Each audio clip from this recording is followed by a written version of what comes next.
नमस्कार मंडळी, आजच्या या व्हिडिओमध्ये पाहूयात मनोरंजन विश्वातील आजच्या काही मोठ्या बातम्या। स्टार प्रवाहावरील अभिनेत्री तेजश्री प्रधान आणि राज हंचनाळे यांची प्रेमाची गोष्ट ही मालिका नंबर 1 ठरली आहे।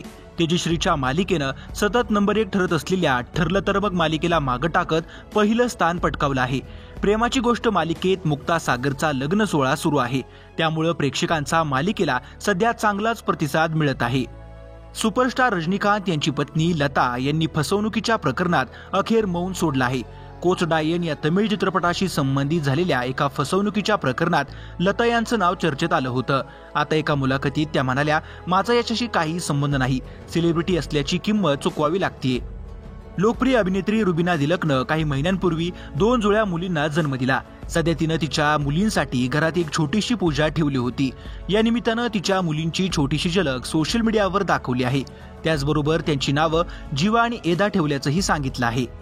लोकप्रिय अभिनेते अजिंक्य देव हे हिंदी किंवा इंग्रजी भाषेतल्या गाण्यांवरती रील्स व्हिडिओ बनवतात, त्यामुळे सध्या त्यांना ट्रोल केलं गेलंय। यावरती अजिंक्य देव यांनी ट्रोल करणाऱ्यांना, तुम्ही तरी मराठी चित्रपटाचे फर्स्ट डे फर्स्ट शो कुठे पाहता, मात्र 1000 ते 500 रुपये देऊन मोठ्या स्टारचे हिंदी चित्रपट पाहता, असं म्हणत खूप काही सुनावलं आहे। ॲनिमल हिंदी चित्रपटातून लोकप्रियतेच्या शिखरावर पोहोचलेली अभिनेत्री तृप्ती दिमरीच्या हाती आणखीन एक मोठा प्रोजेक्ट लागला आहे।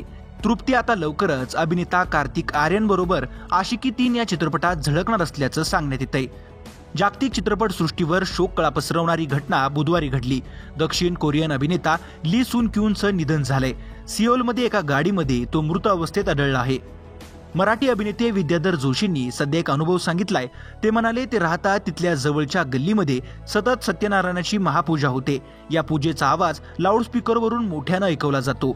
याचा विद्याधर जोशींना त्रास होत होता, त्यामुळे बऱ्याच वेळा त्यांनी याची तक्रार केली।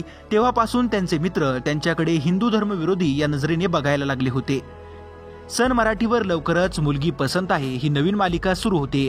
या मालिकेच्या निमित्तानं अभिनेत्री हर्षदा खानविलकर आणि अभिनेता संग्राम समेळ या दोघांना पुन्हा पडद्यावर एकत्र पाहण्याची संधी प्रेक्षकांना मिळणार आहे। तर मंडळी, व्हिडिओ आवडला असेल तर व्हिडिओला लाईक करा व असेच व्हिडिओ पाहण्यासाठी चॅनलला सबस्क्राईब करून बेल आयकॉन नक्की दाबा।